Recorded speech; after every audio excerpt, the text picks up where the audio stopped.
Good afternoon, everybody, and thank you so much for being here to celebrate our continued transformation as a region. Throughout our decades-long journey together, we have seen so many forces that have been brought to bear on this place that we call home. The forces of time, of global markets, of industrial transformation and demographic change, to name just a few.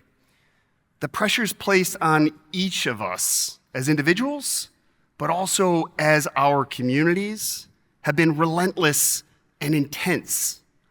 And yet, here we are. All of the same elements of our narrative and our personality remain. We're hard-working people. We care for our neighbors. We are a prideful, independent, and largely self-sufficient group capable of great things. But the vast socioeconomic forces that pulled against us for decades and the intense cauldron that we find ourselves in amidst our hard-earned growth moment have changed us. They are changing us. Inevitably, they will continue to change us. In a process similar to a metamorphic rock that emerges from eons of intensity inside the Earth's crust as something familiar but different. Same mineral composition, but with new bonds that have literally crystallized and interlocked, making it stronger, more resistant to abrasion, with new traits and beauty to show the world. This is our theme for our meeting this year, Metamorphic, and we're excited to put our current transformation as a region into context. But first, a couple thank yous. To Annabelle and Waymo, thank you for bringing your story to Syracuse, for pioneering technology that is changing mobility for people everywhere, be it a woman in a vehicle who feels safer without a driver, or people in our rural communities where traditional ride shares might be economically disadvantaged. This is important technology. We should have this debate about autonomy and safety, and then we should change state law and embrace this opportunity like the innovative and future-focused place that we tell everyone we are. Creating a region where business thrives and all people prosper. That's the flag that we have placed just over the horizon, our North Star. In the annual report in front of you, we have outlined how our incredible staff at CenterState CEO are making progress towards that vision every single day through a combination of passion, sacrifice, and the support of our family and friends. I will share with you a personal sacrifice that I am making today. For the first time in 13 years, I will not be sharing a picture and a story about my son, Ben. And that is because instead, he is here in person with us, and that is a trade that I will gladly accept.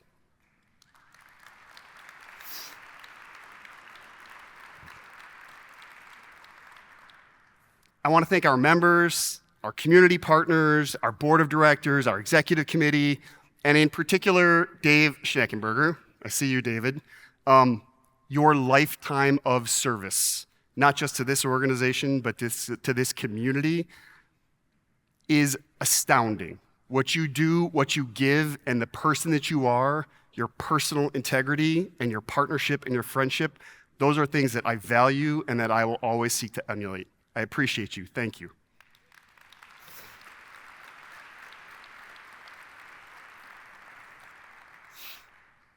Now, perhaps the most recognizable form of metamorphic change is how intense pressure can take carbon, right? The basic building blocks of life itself, and transform it into diamonds. Such is this year's metaphor for Central New York. More than 70 years of population decline, significant erosion in median income, which lowered our standard of living far below the national average, entire sectors of our economy, which had become, like manufacturing, for instance, which had become synonymous with our industrial era success, were decimated by tectonic shifts in global markets. Now, all of these pressures exacted not only an economic toll, but wove its pernicious roots into our very homes and the stories we tell each other around the dinner table and the dreams we dared to have, or the dreams we allowed to slip away, like generations of children and their families who had no choice but to pursue life elsewhere in search of opportunity. And even more recently, in the early 2000s, which was my re-entry point to this long narrative arc, Carrier, New Venture Gear, Syracuse, China, a downtown hollowed out by wave after wave of regional banking consolidation that stripped jobs and wealth and pride from a people that once had all three in abundance. And yet, battered by the full force of these macroeconomic factors, we spent more time fighting each other, even within the business community, than banding together to brace ourselves against these headwinds and take even a small, tentative step forward until one day when we did. Now, we need not repeat the details of our civic dysfunction, but we should not forget its depth. We were not organized for success. And even as a vision began to emerge of how to reposition our economy for the 21st century, we had neither the unanimity of purpose nor the resources to successfully reclaim our seat at the table where global prosperity was being divided and distributed among those that had the wherewithal to buy in. Absent any meaningful alternatives, civic leaders like Chancellor Buzz Shaw, Darlene Kerr, Marianne Tishko, I see Pat Mannion here in the front row, Susan Crossett, and others, they did the thing that needed doing. They distilled and then crystallized the very mineral composition of our business and civic community from a loose confederation of warring states into a new organizing framework that we now know as CenterState CEO, 15 years ago next month. Now, we can debate the impact of that one decision on what has transpired since, but one thing is certain. Our business community, those of you in this room, demonstrated agency in the face of adversity. Even the full weight of those socioeconomic pressures did not break us. It tried, mind you, took a real human toll, but it also revealed something very important about us, our strength and our resilience and our determination. We stand here today able to reflect on that fading Polaroid of a snapshot in time, more united than ever, stronger, shining more brightly, and more successful than any of us had any right to imagine 15 years ago. But success brings with it new pressures, doesn't it? If what we've just come through was a long, slow burn that intensified over decades, what we are facing now is an entirely different sort of change and disruption. It will be more sudden, more dramatic, jolting even, in its scale and impact. Exhibit A. The Central New York economy is expected to grow more in the next 3 years than in the past 16 years combined. Think about that. For a region accustomed to slow and steady growth, this wave of new investment is going to hit us hard and fast. By November of this year, construction on Micron's first fab will be underway. By next year, dozens of cranes and thousands of new construction workers will be near permanent fixtures in clay. Within 3 years, thousands more engineers and technicians will be earning six-figure salaries. All of that capital will be circulating inside our regional economy. And that is just for one fab of 4. 5x increase in our normal rate of growth will be felt throughout every part of our social and economic system. Exhibit B. Not only is our rate of growth about to change dramatically, but on a relative basis, think total new investment into the size of a regional economy, what Central New York is about to experience is unparalleled in the United States of America. Maybe not in all 249 years of our history, but certainly in recent memory. In fact, the scale of this investment as a proportion of our economic output is nearly 5 times larger than the next closest competitor that is currently benefiting from this wave of reshoring and advanced manufacturing here in the United States. That's incredible. I don't say this to scare anyone in this room because we did that together. We did that. Our prideful, persistent little place elbowed its way not just to the table, but to the head of the table. But I can assure you, our peers around the country, they are awestruck, not only by the opportunity that we have, that every community out there would love to have, but by the challenges associated with it, and we need to be clear-eyed about those challenges as well. Exhibit C.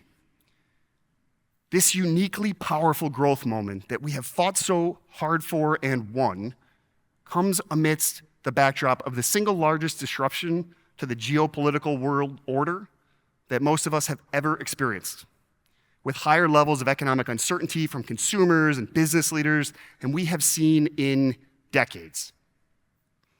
Tariffs, trade wars, actual wars, shifting alliances, all these things just add to the uncertainty and to the intensity of the moment that we are in. This period of disruption, however you feel about it, that is our reality. And it will have effects that are both profound and lasting. Now, absorbing all of this economic energy, channeling it strategically in a manner consistent with our values, and staying calm amidst the storm around us, that is the defining challenge for both current and future generations of leaders in Central New York. Because this moment must be met. We have worked for decades to bring jobs and opportunities back to this community. And as a result of our collective efforts, we need to fill thousands of construction and manufacturing jobs to meet the demand for Micron, ID1, and other major projects across this region. 5,000 new family-sustaining careers are available in our backyard in the next 12 months. We cannot miss this chance. Moreover, manufacturing and tech account for more than 40,000 current jobs in our market, or 11% of the total workforce. And 32 of 37 occupations in these sectors have job openings today. And that demand will only grow as the pace of our economic acceleration picks up. Now, these labor demands are not unique to these sectors. Healthcare, transportation, education, they are all under intense pressure right now as well. And we have said for years that economic growth is no guarantee of a greater measure of shared prosperity, but it is a necessary precondition for it. Working together with partners in the private sector, the building trades, nonprofits, and in government, the mayor, our county executive, and so many other partners, our state delegation, we can finally and reliably do the thing we've wanted to do. We can welcome new entrants into our labor market. We can create pathways to economic mobility, and we can reduce generational disparities in income and in wealth, all while providing fuel to the private sector engines of our economy. To increase access to construction careers, Syracuse Build, pathways to apprenticeship, vehicles to work are growing in Syracuse and being replicated around the Central New York region. To prepare people for manufacturing, our pilot Bridge to Manufacturing Careers is bringing partners together with Onondaga Community College to help diverse, talented local residents prepare for high-paid and high-demand technician roles. And the flagship on-ramp training center that will be built at 1300 South Salina Street will be a physical hub and spoke network for all of these programs and more. Led by industry, led by all of you, And together with our partners in education and workforce development, we are creating engaging ways for community members to learn about these high-growth careers and connecting them to the trainings and the supports that they need to succeed. Now, similar partnerships and creativity will be needed to unstick our housing market, which simply does not have enough supply to accommodate all of the people who live here today, let alone the tens of thousands of people who will move here in the coming decade. We cannot meet the moment when a mere 1% of residential neighborhood land in Onondaga County outside of the city of Syracuse is zoned for multifamily development without a special permit. Single-family homes will not get us there. It will not work. Across the region, we need an emphasis on better education, planning, and rezoning that allows for multiple new modalities of housing if we are going to avoid the debilitating sprawl that could strangle the very growth we have fought for and won. And with construction borrowing costs at levels that are very high by recent standards, we need to advance financing innovations as well as to engage more of the private sector, our developers, and our financial institutions to pool and deploy more capital. We need to explore modular and prefabricated housing solutions, reduce risk and development timelines, and build more and more affordable housing as fast as we can. Now, all of this growth will exert significant demand pressure on our electric grid as well, underscoring the need for strategic investment and modernization. In central New York, we have some of the cleanest electricity in the country. In fact, 92% of the electrons powering your homes or charging your phones or hopefully someday soon powering the Waymo that you're going to take to work, 92% of those electrons are carbon-free. And in that regard, we are already leading the nation thanks to a robust mix of hydro, solar, wind, and nuclear power generation. However, the pace of expected development that we're anticipating and the load demand that we're about to see necessitates a parallel acceleration in clean energy generation and transmission, such as Constellation Energy's efforts to build more nuclear capacity in Oswego and National Grid's upstate upgrade. As importantly, it requires our policymakers and those that influence them to take a clear-eyed view of the economic and human costs of pushing too hard, too fast on decarbonization and electrification goals. Listen, ideology will not pay an electric bill that becomes unaffordable. It will not. And environmental advocates, of which I consider myself to be one, those advocates cannot provide for energy redundancy or power quality or the kind of reliability that businesses need to make investment decisions and consumers depend on. And so while those environmental advocates cannot deliver those things, they can support this moment by allowing data and pragmatism to drive the implementation of the CLCPA instead of politics. That's where we need to get. Dreaming, creating, building. What comes next? Solving problems together. That ability to look beyond our immediate horizon and a brighter future has been the thing that we have done together that has lifted us to this moment. And the key is less about what we innovate and more about our ability as a community, as a civic society, to keep innovating always. Think about where we began this journey together, with the deck stacked clearly against us, and consider for a moment just how far we have come together, shedding tired narratives and crafting one that is much more befitting of a place with this much history and pride. As we reflect on this unprecedented moment of opportunity and challenge, never forget that we have faced intense, near crippling pressure before. And amidst it all, we are what? We are a people that turned this into this.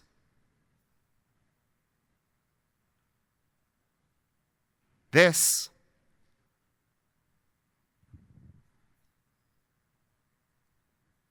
into this. This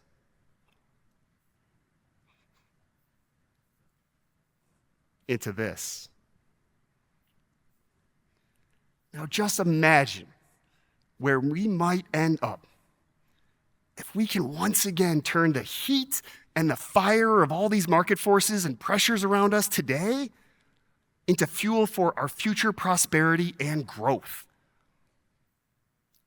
The future is literally ours to write, and we want every single human in every successive generation in Syracuse to feel invited to help write it. Which is why, as we prepare to reopen the new Innovation Hub later this summer, we felt strongly that the days of planting seeds for our future economy were behind us. We did that. It worked. Today's task is far different.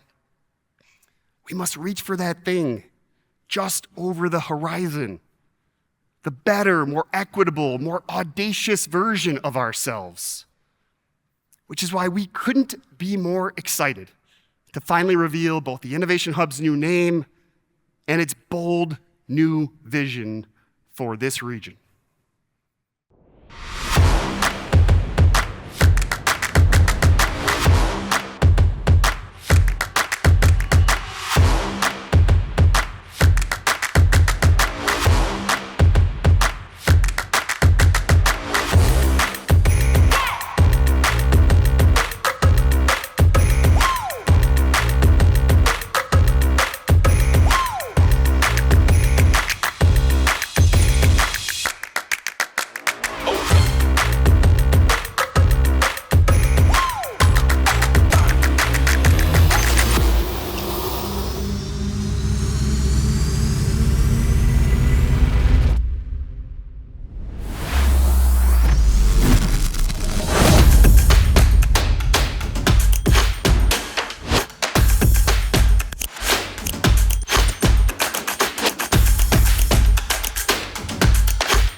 To the thousands of innovators and small business owners who might someday walk through the door of this new facility, which when it opens will be the largest business incubation and acceleration space in all of New York State, right here in downtown Syracuse.